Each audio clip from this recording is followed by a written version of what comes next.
Good morning, everyone. Good morning to you, Lori. How are you?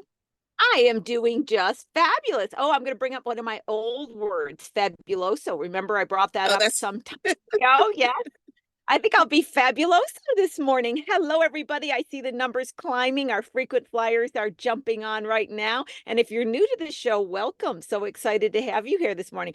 Oh my God, the numbers are flying, Lauren. This is so exciting. We got a big party in the chat today. it's going to be a fun one for sure. Oh, it is. We say that every week, and every week they're more and more outstanding, and we're going to keep that up. And so, That's with that, Lauren, you want to kick us off and get started?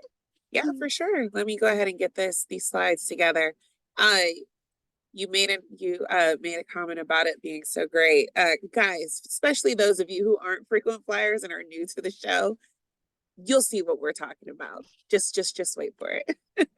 Good morning, everyone. My name is Lauren Simpson. I am with the SBDC, or the Small Business Development Center. We are a national program with over 1,000 locations across the country, and we offer no-cost services to local small businesses. Now, our services are at no cost to you because your tax dollars have already taken care of our fees. This is one of those free things you want to be sure you take part in. And just, again, hold on and you'll see what I'm talking about. For the Los Angeles Regional Network, you'll see that we have several physical locations, and those locations are represented by those red waymarks that are on the map in front of you. So we service the Los Angeles, Santa Barbara, and Ventura counties. And again, we have centers in Camarillo, Santa Clarita, Pasadena, all the way out to Laverne. That's that waymark that you see near Ontario. We're also throughout Los Angeles, the South Bay, down into Long Beach. Okay, here's the juicy stuff. So we offer no-cost business advising, and we also offer no-cost virtual trainings. Now, when it comes to the business advising, that is your chance to sit one-on-one with one of our business experts. Now, we have experts in various fields, and I'm talking about if you're just starting out and you're looking to create a business field, a business plan, then we have someone who can assist you with that. If you're looking to do market research, if you're still trying to ideate, we have people for you.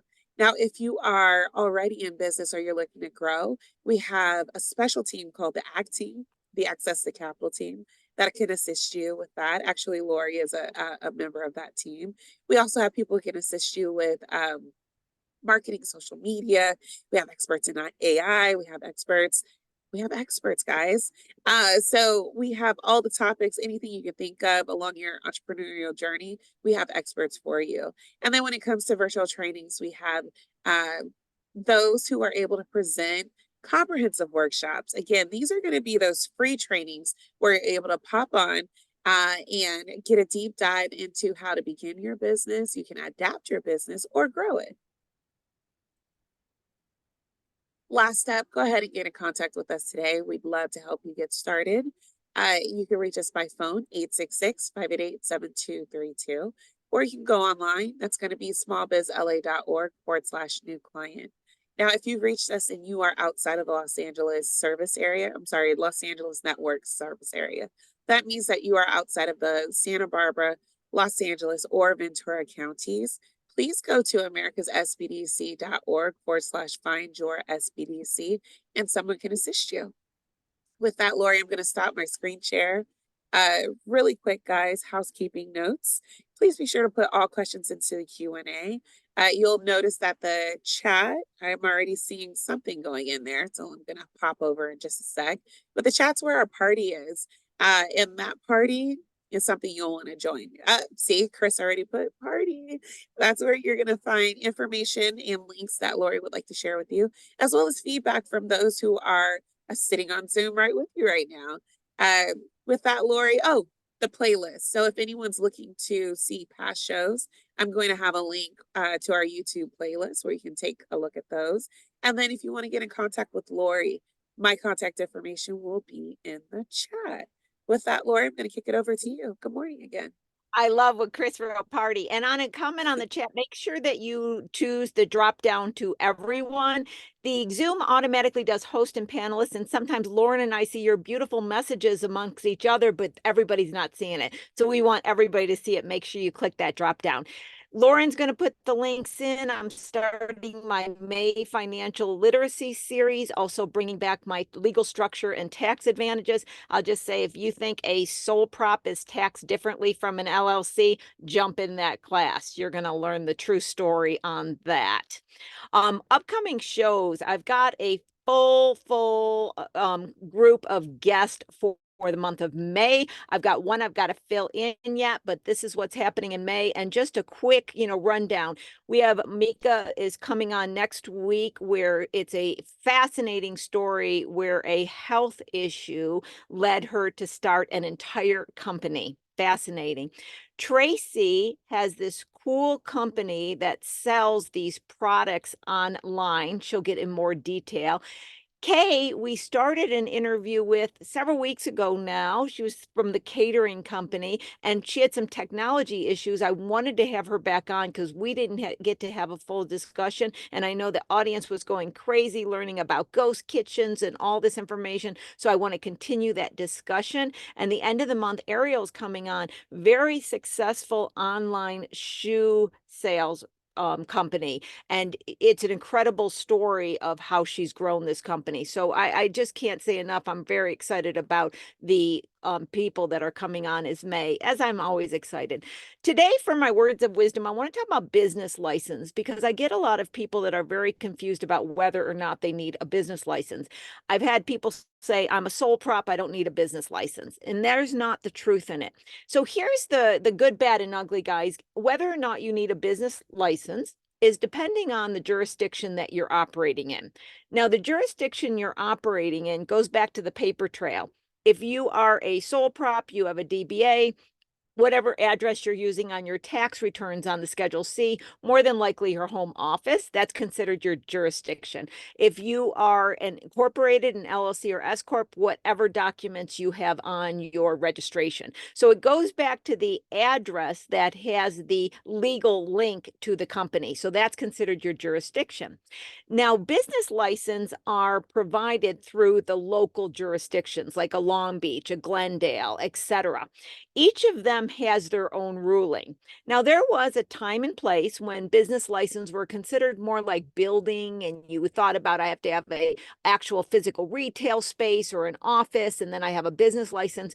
But during the online work at home saga, and it's been going on for quite some time, they started doing business license under what would be called a home occupation permit. Each jurisdiction has its own rules to make it more confusing. Each jurisdiction has its own requirements and its own verbiage.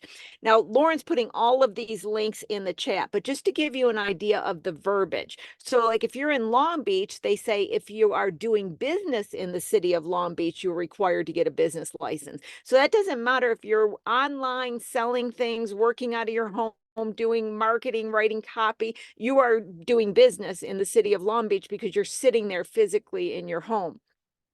In the LA Office of Finance, they use the word conducting business activities. Then you have to get a business license with the Office of Finance. And you want to watch them because they will cross-reference addresses, and they will come back and fine you and charge you a tax that they actually have an exemption for small businesses, that they won't allow that exemption if you don't have a business license. I've seen several clients not have a business license after tax season get a document that says you're operating without a business license because they're seeing the address on the Schedule C. That's why I'm bringing this up now. Get your business license before you get any letters. Now, in the Glendale, you can see they use the word home occupation permit. So they're saying if you open a business located inside your home, you need to obtain a home occupation permit. Now, although this means the same thing up here with the LA Office of Finance and Long Beach business license, they still are saying home-based offices. Glendale actually uses the word home occupation permit. Now, if you're one of those people that are in an unincorporated area, you may or may not need a business license, and Lauren's going to put a link in that you can check to see whether you do.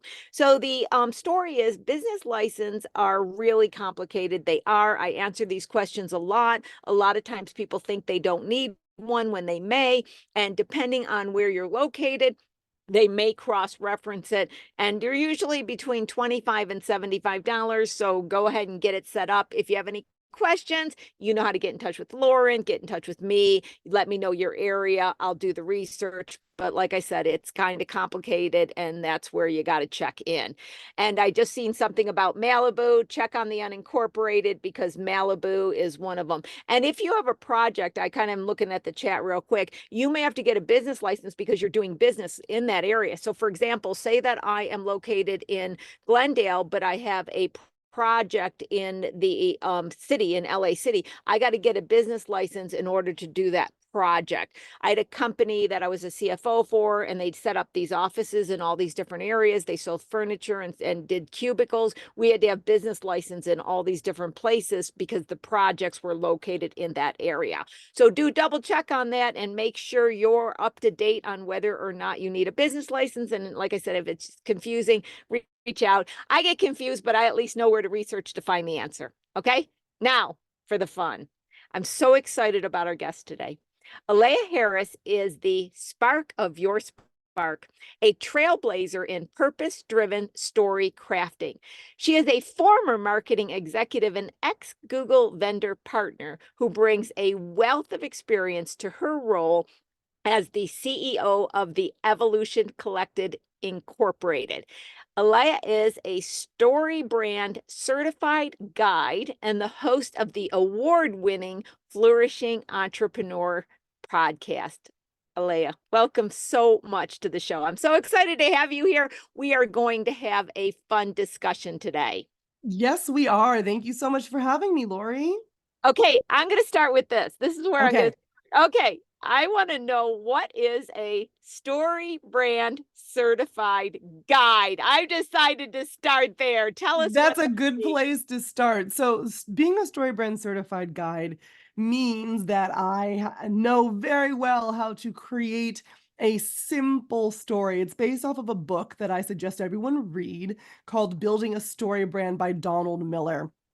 I remember I read the book. I was so excited and enthralled by the concept that I flew to Nashville, spent $10,000 and a whole week to get certified in being a StoryBrand guide so that I could help business owners clarify their message, tell better stories, and be able to market themselves from a customer-centric perspective. I was certified in February 2020, right before the pandemic hit. So yay for that. Uh, and then I was blessed at the time where the company that I was working for paid to get me certified and then laid me off 2 weeks after that. So I was laid off with a skill and a certification, and boy, howdy, did I make the most of it. Oh my God. Okay, there's so many things that come to mind on here. So one of the things, I started my first company, and people know this, I've been, pretty much self-employed my whole life, but I was about 24, 25, and people would say, "Oh, you were inspired." And I go, "Well, there's usually two reasons you start a company: desperation or inspiration," right? Yes, And mine was definitely the desperation. and mine was at the time as well. So I have to say I relate to that. And and the one thing on seriousness about clarity and telling a story, I have had, and I'm sure you know what I'm speaking about, entrepreneurs where I say, "What do you do?" And by the time they're done, I'm like exhausted and I have no clue what they're telling me. And that's a common thing. And we always talk about this elevator pitch type thing. That's an old word. But I like to get away from that and say, there's a story to it, but clarity is so important. So I want to get into your background a bit, but before we leave this, let's just tell the audience why clarity and having your story very succinct is so important. It's not the best business owner that wins the business. It's the clearest. It's the one who makes me think, as the customer, think less about purchasing from you. I can understand quickly how you solve my problem and why I need you. You were leading also with solving my problem. Talking about an elevator pitch, the best way to construct an elevator pitch is problem plus solution plus result. What is the problem that you're solving for your client? What is unique about your solution? What result can they expect after working with you? Problem, solution, result. That could be done in one sentence. When I talk about story, often people are like, "Are you talking about once upon a time?" No, no, no, no. When I talk about using story, I'm talking about storytelling frameworks, like the hero's journey frameworks and elements of that to allow yourself to communicate as clear as possible. And there's people that are maybe skeptical. I'm going to tell you a short story right now. Short, I promise. Do tell. So I had a client that I worked with for years, off and on, and he came and I was in Dallas working with another client. And I got this email, urgent. I have to talk to you. I'm thinking to myself, what possibly could be that urgent in marketing? Like, I am not an EMT, but I'm like, for him, I adore him. I said, okay, sure, let's talk. And he goes, someone wants to buy my company. And I said, okay, that's great. And he's one of those good people who you're just excited for good things to happen to good people, right? Right. I was thrilled. I said, what do you need me for? So you're selling the company. What do you need me for? And he goes, well, we're working on the valuation part of it. And they evaluated at my company at 2 million. And I said, that's rubbish. And I don't want to give the details because the sale was still pending, but I'm going to tell you as much as I can. And he said, I need to employ you to create a story that will increase the valuation. And he said, oh, and by the way, just like with every client, I need it today. I said, of course you do. So I created a story with details and differentiation points and things to highlight. And the whole shebang was about 20 pages. And he emails me a couple of days later and he goes, guess what the valuation is? I said, what? He goes, $51 million. Wow. So the story, being clear about the problem you solved, took him from a valuation of 2 million to a valuation of 51 million. For some people, $2 million is life-changing, but for almost all of us, $51 million is life-changing. Absolutely. Right? And that's the power of clarity with your story and understanding how you intersect with the story of your clients. That is a great short story that really tells the story about a story. Yes. Right? That was pretty good, wasn't it? I like that one. Great. Okay, here's one of the things I want to get on the table right away. I want to get this on the table. Okay. So many people don't realize that you need to spend time working on the words of how you define yourself in the company. They want to just do it like this, and they don't realize that there is a lot of effort. I'm a copywriter, right? And no one understands the angst that you go through to create the right words. I know with my first company, going back to that world, it was when desktop publishing came out, right? And so I worked with all these words and I came up with the best line. I've never had as good of a line as I did then. Okay. That was my one shot at great success, right? But I called ourselves an inexpensive alternative to an ad agency. Because people didn't know what desktop publishing was. They knew what was an agency. They go, oh, tell me more. And that's where it got. I struggled and I struggled. It was months before I came up to that. So tell the audience how they have to put time and effort, engage in getting the story correct. Let's talk about what it takes. Yeah, well, it's time, effort, and expertise, and give yourself grace. So people comment that they love my websites. Thank you so much. This is like iteration number 7. Because I do my own messaging and I shouldn't. I really shouldn't. I should pay up here to do it, but I'm stubborn. And it's hard. The hardest messaging to do is your own. So first of all, I'm going to give you grace. If you've been struggling up until this point to get the words right on what exactly you sell, who exactly you are, how exactly to communicate to your clients, it's okay. It's all right. And then, yes, you need to put time into it. So words sell. So images are super important. They tell part of the story, but words tell the full story. Words compel. And even more important than that, the feelings that the words create are truly what are selling. So even if you're articulating a problem to someone, if they understand it with their head, okay, they're shopping around, right? They shop trying to solve their head problem, but they buy to solve their heart problem, the emotion that head problem creates for them. So if you cannot create words that create the emotion that has people buy from you, you are not going to sell as many things. I give you an example. Like, say that you own a house and you're in a pretty, cool neighborhood. Everybody does their yard. Okay. Your yard is okay. It's whatevs. Until Billy Jones moves in next door. This is the dude that we all secretly hate. He's out there with scissors, like aligning his grass, right? It's like perfect. And that would be fine. You could let Billy live his best life if he wasn't all in your face about that all the time. He hangs over his fence. Ooh, how's that brown patch going for you? I mean, I got some mulch or whatever, I don't garden, that you could use. And he's so smug about it. So before, you have that brown patch on your yard, you knew it was there. It's whatever. However, now it's a problem because you need to shut Billy up. Now I have an emotion behind this. Now I'm embarrassed. Now I'm competitive. Now I have an emotion behind it. And so if I go to a landscape architect's website that says, we know you want to have the best lawn on the block, shut up those smug neighbors and show them that your house is the one to beat. Instantly, bye. Yep. Polly, let me pick up the phone and call you because you've got that emotion out of me. Getting to that emotion, understanding your client, understanding that messaging takes time. It's not something that is done overnight at all. It is so true. When I first started marketing my finance classes and stuff, right? I would be like, well, this helps you identify your profit margins and your financial health. And then was trying to attract a smaller business. Of course, I was getting nobody signed up. I changed it. Do you ever fall asleep at night worrying that your company's not financially sound? Tons of signups. I took the emotion side of it. It is so true. And you went where I was going to ask you, and it's the fact that first of all, I love when we talk about words because I've always felt like words are so powerful and I love words. But when we talk about words in companies, we are directly talking about selling.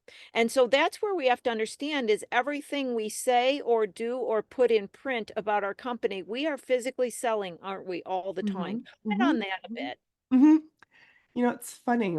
Right now I have a large client that's the word selling is a dirty word. Like Yeah. if you like let it slip, they kind of like wince a little bit because to them and to most people, sales means that I'm trying to give you something that you don't need and I'm going to shove it down your throat. There was a poll that was done that salespeople are more distrusted than politicians. Oh my God. So it's like, okay, of course I don't want to sell. Right. Because, then people will think I'm slimy and sleazy. Yeah. Marketing for me is the art and science of building lucrative relationships, and sales falls within that. It's just solidifying that lucrative relationship. And the way to do that is just by offering something that is an exact match to a problem or to a need that your ideal client has. Come from a place of service, right? If going back to my landscape architect idea, that there are so many Billy Joneses out there, and you also don't like the Billy Joneses of the world. I'm sorry, by the way, if your name is Billy Jones. There's so many smug Billy Joneses out there, and you're like, I can make all those underdogs rise up, man. I have the best fertilizer on the planet. Then you're like, you meet them where they are. You're not selling them something that they don't need. And by articulating the problem, you're just making a relationship match. Like your website is kind of like match.com, right? You're just matching. That's not the sleazy type of selling that most people think of. Another thing people think like, well, when I get to so-and-so millions of dollars in revenue, I won't need to sell. Yeah. I'm a big Beyonce fan. Huge fan, actually. And she's on her Instagram recently, a couple days ago, I think, maybe yesterday, where she was showing her hair washing routine. Why was she doing that? Because she just came out with a new hairline. This woman, I think combined with her husband or maybe on her own, I'm not sure, is a billionaire with a B. If she still needs to sell, you still need to sell. That is so true. That is so true. And one thing I want to go back, and I love the way you said it, is talk about offering service. And you spoke to it, and I'm going to come back and I'm just going to hit it right in the middle. So many entrepreneurs are now they're salespeople. And I always tell them, welcome, you got to be a salesperson. They go, I'm so afraid of selling. And I go, it's not about selling, it's about offering the services. And you spoke to that a bit. Can we just elaborate a bit for that person? And I know there's many sitting in the audience right now, because I know my audience that are going, oh, I get so nervous when I have to talk and represent my company and sell. Talk to them because I know you got great words for them. I do. I have, first of all, I've felt that way before. I've hired sales trainers and all those things to get me over the hump, because one of the reasons why I didn't like selling is because I constantly felt like I had to validate my worth on every sales call. And it was bringing me down. It was bringing down my energy. It was bringing down my vibe. I was like, I am worth more than this. So that was one of the reasons why I didn't like selling. I also didn't like selling because of the fear of rejection. I also didn't like selling because I didn't feel like I was ever really pricing myself correctly. I was, then if I did get a sale pretty quickly, I'd be like, dang, I underpriced. Or if I didn't get the sale, I was like, oh, I must have overpriced. And I was so unconfident in all aspects, really, except for the fact that I knew that I could do the job. Right? Yeah. Yeah. First of all, take a breath. Yeah. It's okay. Yeah. I've been doing this for years and I still don't get it right. And I still sell. So, a couple of things. If you are afraid to sell, ask yourself where you're lacking clarity about your business or your process. Often fear or unclear parts is what keeps us from talking about it or from shying away in a certain area. So for example, if you've priced your product or service and you really are not quite sure why it costs that, or you don't feel comfortable charging that and you don't feel the value of it really, truly, innately, it's going to be very hard for you to sell. Yeah. Or if you created something because you had a passion and you had this heartfelt story, and so you created this thing, but you're not quite sure if somebody else will want it, figure that out first before you open your mouth, because those points of unclarity will cause you to feel insecure, especially in a sales conversation. Once you get clear on why the different pieces are in place, especially the price, why someone should buy it, the problem that it solves and who it is for, then comes the, oh my God, I have to talk out of my mouth. This is where I don't want you to script like word for word, reading word for word, because you'll sound like a robot, but I do want you to hit some sales points. So if you have people, let's say you have a service and people schedule a call with you through your website, and then they pop on your calendar and you hop onto the call. At the very beginning, thank you so much. What brought you in to talk to me today? Tell me about what's going on with you in your business, right? That's, you're trying to figure out the problem. Oh, really? How have you tried to solve that problem already? Oh, wow. Oh, that sounds like you did great with that. Oh, I can understand why that would still be a gap for you. How does that make you feel? Wow, solving that problem, not solving that problem, that gave you a certain feeling. Oh, okay. Tell me more about what life would look like if this problem were solved for you. Oh, okay. Okay. And during the sales conversation, you should be speaking about 40% of the time, not more, not monologuing, not teaching, listening, asking questions and listening. So at the very end, you're like, I've heard everything that you said. You have this problem. I understand it makes you feel this way. You're looking for a solution that does this. Your ideal solution is this. Now, let me tell you exactly how I can help you solve this specific problem and in this specific way, and what the features and benefits are of my service or product that can help match you. But you have that all kind of scripted out, and you're just kind of running through loosely a series of questions and then replaying it back to them. You're just taking in and sponging out. You actually don't have to have any real thought happening. You're like, I'm listening, I'm listening, I'm listening, and now I'm just regurgitating to let them sell themselves. Assuming your marketing is already at least pretty kind of in place, where it's saying like, this is what I offer, and these are the types of people that should be attracted to me, they're already kind of in your wheelhouse. And then if they say no, that could be a good thing. You do not want to close 100% of your sales calls. That's actually a bad thing to have as a goal. If you are closing 100% of your sales calls, that means that your price is too low. Yeah. You should be looking for some people to say no because of price. Not everybody. Yeah. But that's how you find that sweet spot. When you are selling, you also need to make sure that you are listening and following up. Even if someone doesn't buy on that call, you need to follow up, have a way to follow up that's not sleazy, and follow up periodically throughout with helpful information. Don't just email them back and say, so what'd you think? So what do you think? So what did you think? Hey, I remember that problem that you said that you solved. I found an article for you on that. Or, hey, I actually recorded a podcast episode a couple of weeks ago and you just popped into mine. And here's that podcast episode for you. Tell me what you think about it afterwards, right? Find a way to build that lucrative relationship. Okay, I have so much more, but I'm done. I'm done. Yeah. I'm done. Well, you know what? I'm going to unpack some of those things because I loved a lot of it. So I want to come back to one of the things, and this is what I noticed. So I'm coming back to what I noticed. The way that you first communicate with the potential prospect, if I can call it that, is that you were listening and then you were finding what their experiences were. Then you were relating to how you could relate that you would feel the same way. You were like saying, oh, what have you done? Oh, okay, I can feel that. So you were feeling with them, you were joining them emotionally. And then also, one of the things, and I'm going to let you comment quickly on this, that I noticed that I picked up, and I'm going to use, because I'm going to use a technical term, future pacing. You were doing future pacing. You probably know exactly what I'm talking about because we have some of the same training, right? And so what I'm saying for the audience is you were then having them create a picture or a feeling or emotion or words inside themselves of what it would be like to have that situation solved.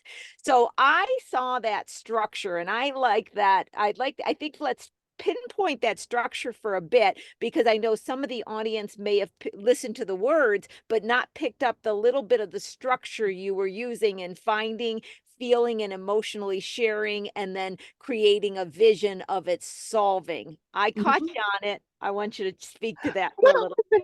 I know, because no, that's really a great call out. It's very powerful what you did. So let's talk about why that structure works. What did you do?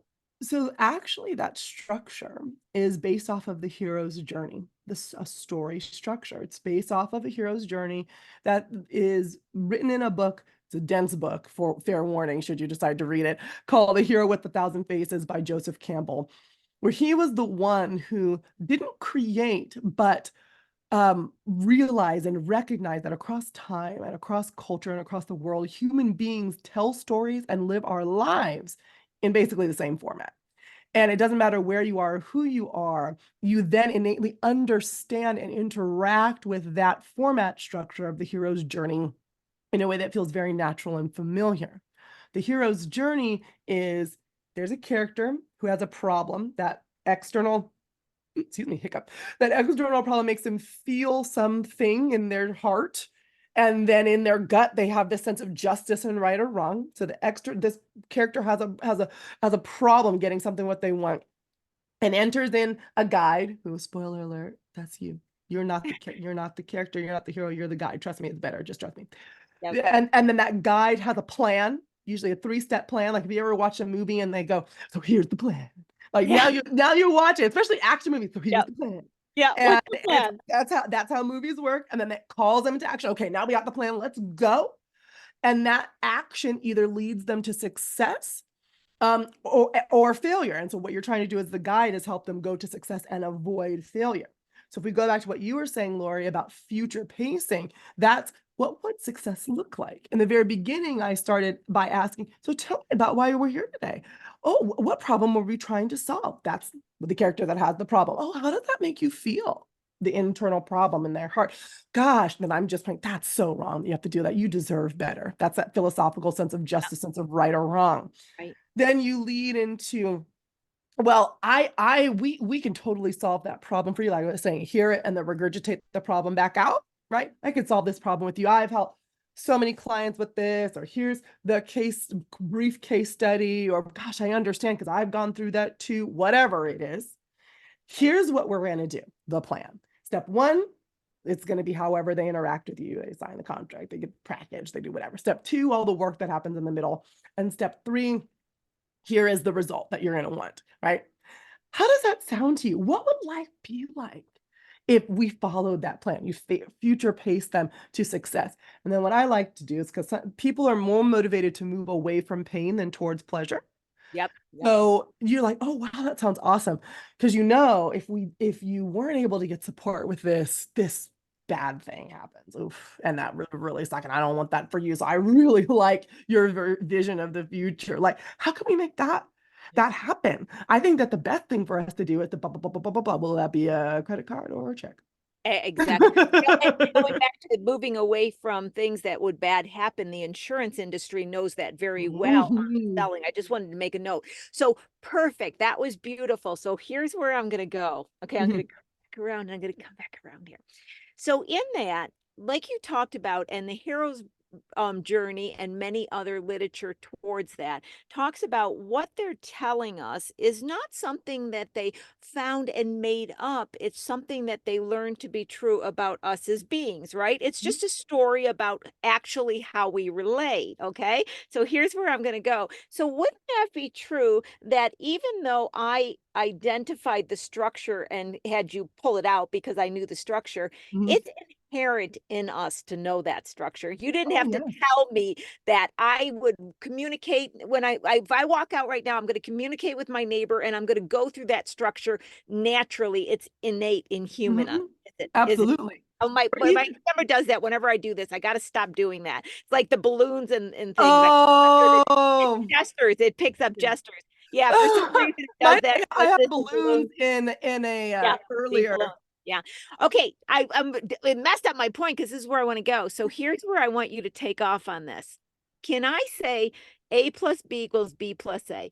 If what you use was so powerful, but it's an inherent part of our being, everybody that's afraid of being a salesperson as their own entrepreneur doesn't have to learn something or think they don't know something. They just have to be. They They just have just to have to be. be. They Take just up have on to that. be. Take up because now we're going to talk about everything you said in that was, well, you need to, and I need to understand. And if you don't believe in yourself. So that was my little bit of an introduction to let's now talk about the being that is the entrepreneur and what they need to find within themselves to be able to speak the natural language patterns they know. You take it. Oh, man. So the type of storytelling that I do is called radically authentic strategic storytelling. Why radically authentic? Because what you're trying to do, and I'm very woo, sorry, spoiler alert, I am very woo. So like if you are like not woo, just like go la la la la for like the next like 5 minutes or so. I love the word woo. I use that too. I'm woo too. Okay. So we're going to be woo because really what I want to do is I want to touch people's heart and soul that are afraid, intimidated, worried about achieving. I want to touch that part of them. So if you're wanting to have that part touched, listen to, I have this internal feeling you're going to give us some really good words. So go at it. I sure hope so, no pressure.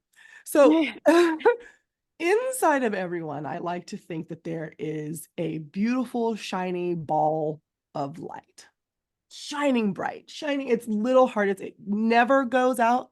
It is also has a consciousness to it, as all a knowing. It's the thing that gives you the most advice, the direction, the omnipotent nature of it is undeniable. But then what happens? Now, all of us are born with this, and then we hear, well, girls don't act like that. Oh, you're not really talented at that, are you? Oh, well, you shouldn't do it that way. Or why are you dressing like that? Oh, your voice is too loud. Your voice is too quiet. You're too short. You're too tall. Oh, well, why would anybody listen to what you have to say? And what that does is that pours a bunch of gunk and crap and junk all on top of this little light, which again is still shining bright, but we can no longer see it. So then what happens? We believe that the junk on top of the light is the truth, and we forget that the light is actually our truth. And we start behaving in our businesses that way. I was real good at this. I was like a pro. I was a pro at behaving in my business from the position of thinking that the junk was the truth rather than that light within us. When I first started my business, I had been a marketer for 10 or 12 years, something like that. And I was head of marketing for North America for a large company before I was laid off. And I started my business and I said, I want to offer a marketing strategy. Gosh, but who's going to listen to me? I've never been an entrepreneur before. I mean, I had this big name behind me, but just me on my own, little old me with this little certification. I'm just going to charge like $600 for this strategy. $600. I'm so embarrassed. But that's what I did.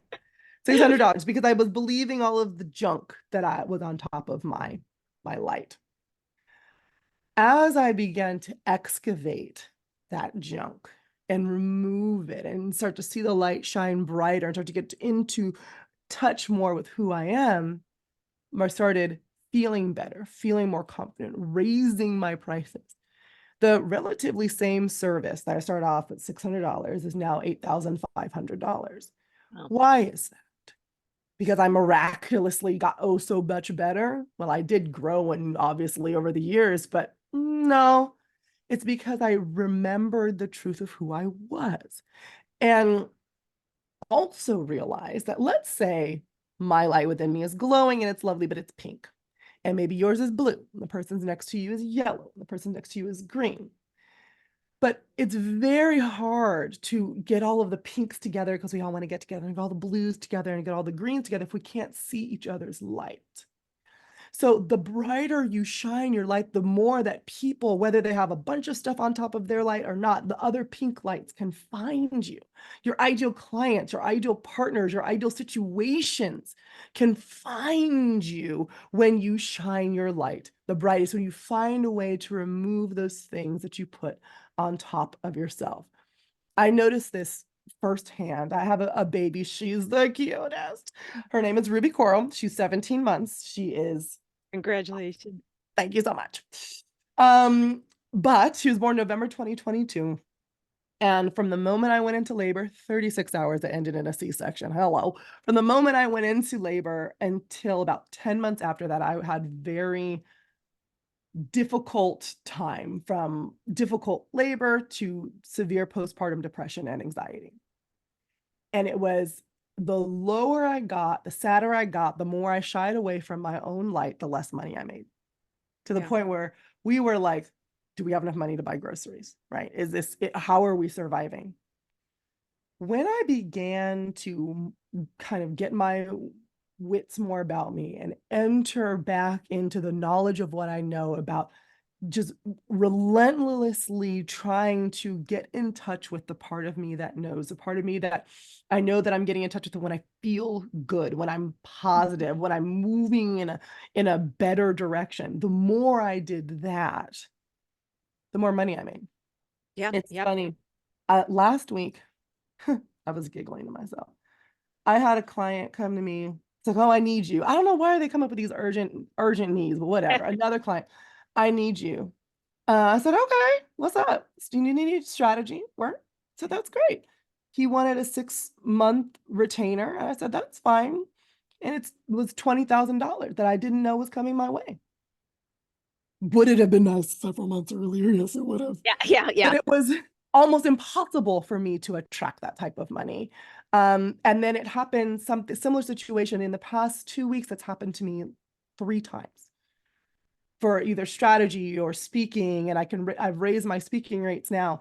Why? Is it because all of a sudden overnight I became fabulous? I mean, I already was. But no, it's because I turned up my light. Now, regardless of what's happening around me, regardless of what's happening externally, I choose to feel amazing, to find the good, to find the joy, to find the authenticity, to connect and shine as brightly as I can.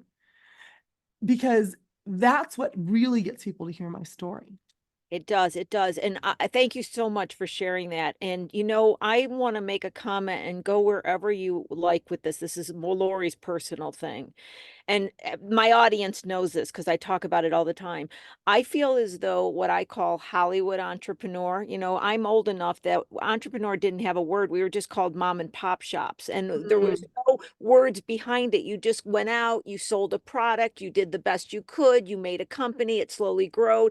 It was very simple and elegant and beautiful. And then all of a sudden, when entrepreneurship became this thing and Hollywood took over, all of a sudden, you're supposed to be an overnight success and you need to be this and you need to get investors and you need to do this. And I think it's weighing down. It's more that gook on our entrepreneurs today, causing them to think they're not good enough and not realizing that just selling one little service and then selling another one, or one product and then selling another one, you build these companies one little sale at the time. You don't jump out and suddenly you're Beyonce, you don't jump out way.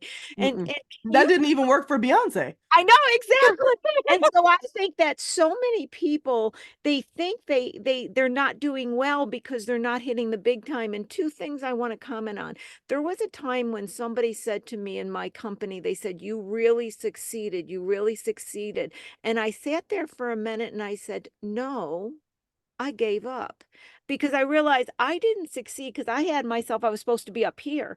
I realized I didn't want to be up here. I didn't want all that. I just wanted to be here doing things I love doing every day. They saw me as successful, but I meant I gave up, and I meant, thank God I gave up to the stories I was telling myself I needed to be instead of just being. So let's, if we can, any part you'd like to add to what's going on in entrepreneurs' heads from what they're seeing and hearing outside, and how to get rid of that gook.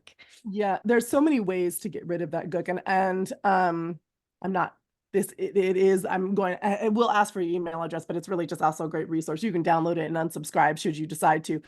But I have a recalibration guide that could help you. It's aleyaharris.com/recalibrate, and I'm sending you there because it's like 25 pages of things that like to remove the gook, like page by page by page.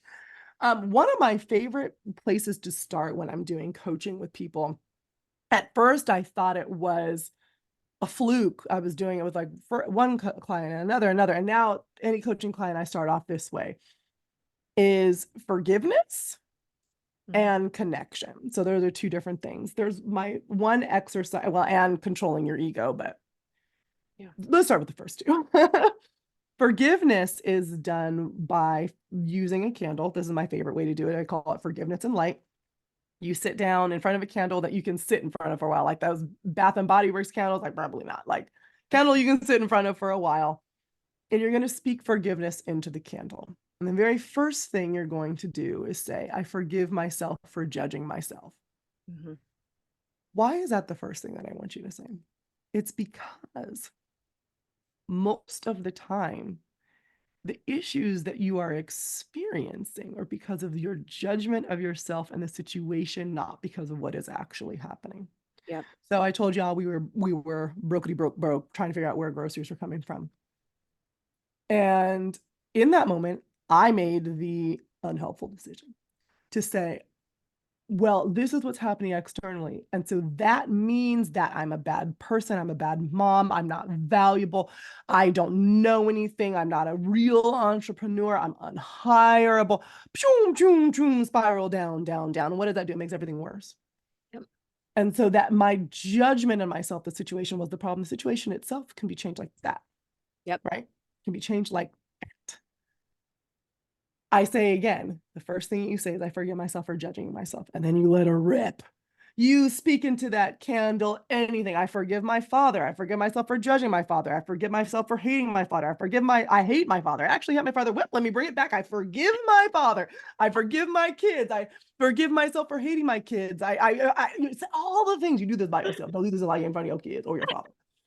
All the things that it will just kind of start coming out of you. And that's literally kind of how it feels, like all that stuff that's on top, or at least some of it.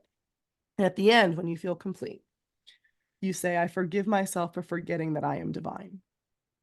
Because you are. There's a part of you, and this is not religious. Don't worry, this is not going to be an altar call in a second, I promise. But there's a part of you, you can call it your best and highest self. You can call it God. You can call it spirit. You can call it universe. I don't care what you call it. But there is a part of you that knows. There is a part of you that no matter what is happening, loves you regardless. There is a part of you who will not give up, no matter how much gunk you cover it with. And that's what you need to remember. And you forgive yourself for forgetting and realize that it'll be okay. So the forgiveness is the first piece, and then connection is the second. When you're in the mindset that everyone else has it together but me, which, oh my God, none of us have it together. I mean, and everybody thinks that, though. They do. They think everybody else has it together but themselves. Oh, I hear that all the time. It's so funny, though, because we think that it means that the more money you have, you must really, really have it together. Oh, no, that's not true. Because I, as a CFO, worked with a lot of people with a lot of money, billionaires, and one billionaire and millionaires. No, that's not true. Absolutely untrue. Before this, if we're going back, I was a private chef to high net worth individuals. Grammy Award winners, right? I traveled all over the world as a chef. And so you're in their stuff, like you're in their Right. house. Yeah. And you're so sad.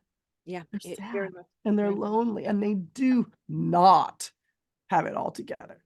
Nope. So you don't worry, none of us know what we're doing. It just, if that makes you feel any better at all. None of us do. And so it's kind of, I purposely like to connect because I don't know what the heck I'm doing. Right. Right. And it was such a relief when I realized that I don't have to, and no one does. However, that part of you that I was talking about before, that part that knows, that part does know. So if I could just cut through the crap, even if it's still there, and I could just cut straight through all that gunk and connect with that part, then I'll be better off for it. So what I like to do is, there's a chant that I like to do that's called Anahu. Anai is the ancient Sanskrit name for empathy, like, hey, feel me, feel me. And Hu is a God, universe, whatever, the highest self, whatever word you want to say. And it's literally basically like, hey, God, it's me, Margaret, like that book. You know, did you read that book? Or I guess they made it into a movie. I always thought it was a book. Like, I'm here. I really could just use like anything you got. Anything you got for me. And when I do that and I connect and I chant, I'll get like a little thing, even if it's like, maybe you should take the trash out. And then I meet a neighbor who has an idea, who has a thing, who has a little things, little clues to clue into that part that actually does know. And the more I connect, the less pressure I have, because I don't actually have to know anything. I just have to be really good at sitting my butt in a chair and chanting Anahu. Anahu sounds like Anahu. Now, let me Love your pause voice. for a second. I love your voice. Thank you. I appreciate that. But that's also part of the problem. I have had vocal training. I'm a podcast host. I'm a speaker from the stage. My voice is my moneymaker. It don't need to sound like that. It can sound like whatever it sounds like. You can even do it inside your head if you choose to do it yourself. You could do it for 2 minutes. You could do it for 2 hours. The point is not to put on a vocal performance. The point is to connect, to forgive, to connect, and to realize that all of us are in the same boat when we're trying to be entrepreneurs. Yep. And, you know, so a couple things that I love that. Thank you so much for that. And I can just see with the chat, everybody is loving what we're talking about. So in that, you know, I just have to go back, and I don't know if there's truth to this or not, but allegedly they asked Michelangelo. Now, I wasn't there, so I can't say this really happened, but how did you come up with the statue of David from this big marble block? How did you envision that? And allegedly he said, I merely chipped away all that was not. And that's the guck. And I've learned that in my 20s, and I always held on to that. So as we come to a closure, I want to bring this full circle because this was such a powerful discussion. And I'm going back into Lori's personal beliefs and passion. I personally believe, and being an entrepreneur for my existence, you know, I just turned 60. It's been a while, okay? There has never been a more open time of the world and the society, not just accepting small businesses and entrepreneur, but craving them. We've just gone through a series where we're starting to, and I'm not being political here or anything, but we're starting to, if I say mistrust some corporations, we can all relate to that, right? Yeah. And we're starting to want to have relationships and do business with real people. And so what happens is when the entrepreneurs jump in their business and then they start trying to be something they're not because they feel like, oh, I'm a business owner, I have to be this way now. I did that same thing. I cut my hair up to here when I was in my 20s because I thought I had to have short hair to be a business owner, right? Oh my God, not the hair, your beautiful hair. Yeah, I did. It was the worst thing I ever did. I looked like, I think it was Liza Minnelli or something, that name, I can't even remember, but it was because I thought I couldn't look like this and be a business owner. I had to be serious and all this. So I fell into this. I now have to be this. And so what I'm seeing is the Hollywood entrepreneur trying to tell people what they have to be when really what they have to do is be themselves. Have a reflection of forgiveness. Here it goes again. Gotta stop doing that. Forgiveness and no judgment within their self, recognizing that whether it's a product or a service, they have something that serves someone in the marketplace. Mhm. Figure out what that is and who they can serve, and be authentic, to use the word you said a minute ago. Be authentic and tell your story and be in your being while you're doing it. And I Mhm. think Yeah. then you can look out in the marketplace and see that there is a whole world out there for you. And I always tell people, remember, you don't have to sell a million of anything. You're trying to run your home, have some money. You don't have to be this big corporation. Just start out by saying, how many widgets do I need to sell? How many services in order to pay for my bills and make me at peace, calm, Yes. and Mm. feel good about myself? I think that's our new goal. So that's where I wanted to bring this whole conversation back in, because as we talk about the story for the company, we talk about the story of the storyteller themselves, of us. Of us. And so I think it was a beautiful, going around in a circle, coming back to the entrepreneur being us, being us, being us. So take on that and go anywhere you would like to as we close here. Well, the most important story that we ever tell is the story that we tell ourselves about ourselves. If you have been feeling I can't sell, or I can't this, or I'm not that, one of my favorite tools to do is create a brag list. You have to write it out, write it. You can type it. I like writing it. And sit down and write a list of your accomplishments. And any time that you feel that you can't, or who am I, or why should I tell this story, or does it even all matter? Read your list and remind yourself who the bleepity bleep you are, because there will be, entrepreneurship is one big challenge after another. There will be challenges. That is something that I can absolutely promise you. However, how you approach those challenges will really determine the end of your hero's journey, whether you're going towards success or towards failure. And what they don't tell you is that every hero has to believe that they will complete a successful journey on the journey.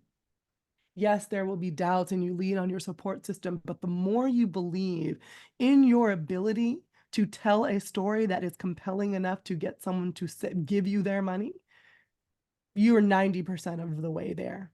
Be mindful of your thoughts on a daily basis, how you talk to yourself. Are you being the guide on the story that you yourself need, or are you your own personal villain? And how can you then decide to switch roles, which you can do at any point in time?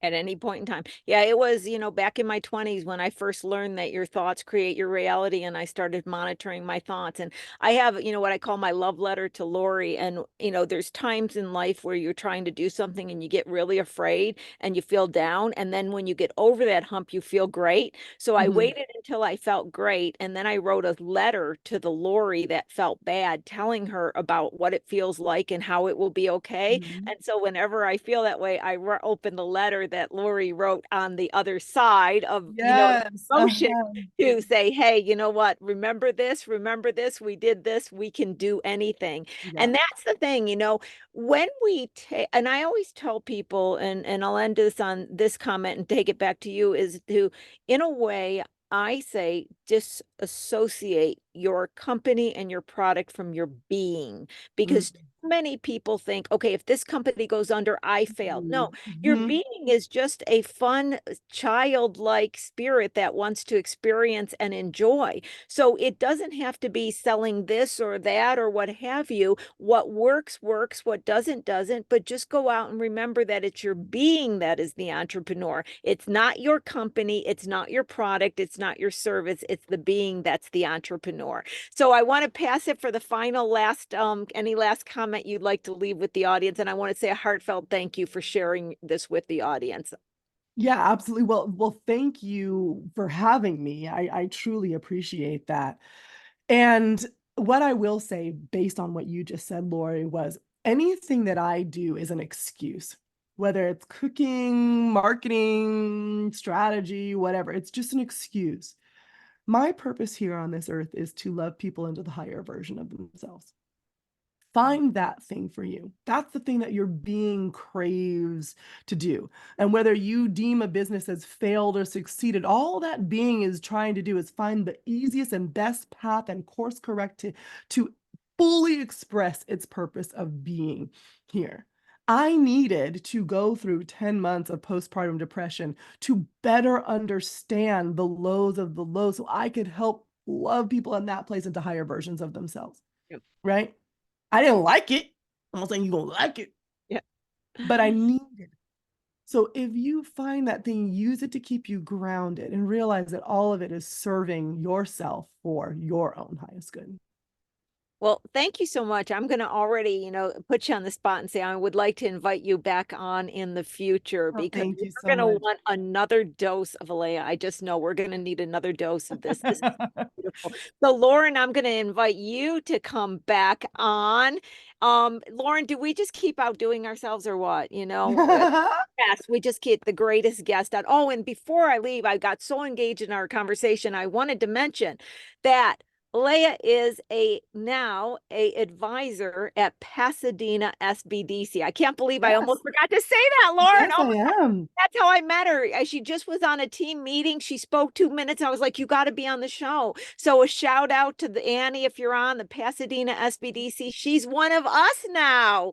So you can actually have a meeting with Aleya through the Yes. SBDC. I can't believe You don't shame need to on spend myself. $8,500. You actually can talk to me for free through the You SBDC. can. Come on over. Exactly. Just like Lauren said, your tax dollars at work. And I'm so glad I got so engaged in the conversation. I almost forgot to say that. But anyway, Lauren, wasn't this amazing? It was amazing. I think I missed that note too. I didn't realize an advisor. Congratulations and welcome to the family. Thank you. Conversation was amazing. I mean, the chat is still going crazy. So if you have a couple of minutes, I would, pop over there.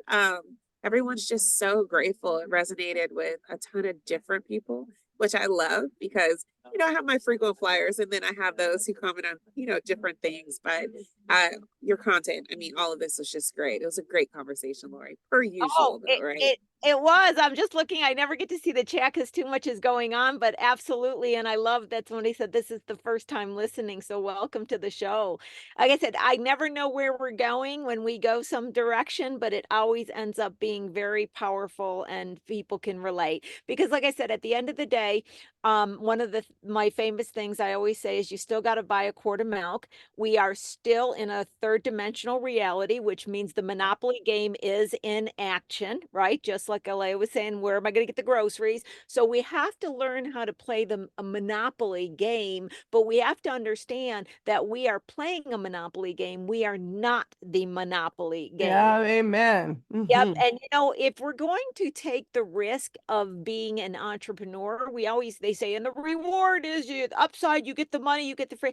The award is you get to experience new things and you get to grow and you get to see what you can do and what you can become. And that's the cool part of being an entrepreneur. And so shut off what everybody is telling you about what you should be. Just look out in the marketplace, listen, feel what they're feeling.